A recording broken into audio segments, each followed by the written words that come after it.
Yeah. there's no actual reason why we should be getting upset when we hurt ourselves. That seems kind of silly, right? Yeah, that's the It's opposite.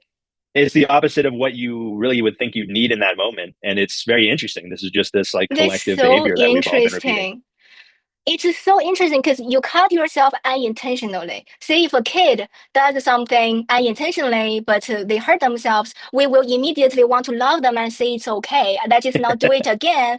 But the same concept for us. Why are we so hard on ourselves? I should I have think, done that. I should be more careful. I'm clumsy. yeah, No I mean, reason. you're touching on something quite profound. And I think that that's actually at the core of the happiness buffet in a lot of ways, which is, there's Yes. many ways of looking at this, but I think we need to become more loving to ourselves and we need to kind of be how we would if we looked at ourselves like little children. We would be supportive. We Yeah. would be our number one fans. We'd uplift ourselves. But Yeah. instead, we are often our biggest enemies, critics, and judges.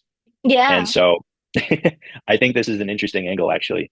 And Yeah. this goes really deep too, because these habitual tendencies, you unintentionally cut yourself, and then you follow it up by unintentionally getting upset. And this just shows you the impersonal nature of the mind and of the Yeah.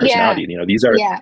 oftentimes we're just living out learned behaviors. Something happens, a sense gate, let's say, at our eye, ear, nose, at the feeling of touch, something happens, something arises, and then a behavior then follows that. Of I always do this when I sense this. When I cut my Yeah. finger, I always scream at it and get mad.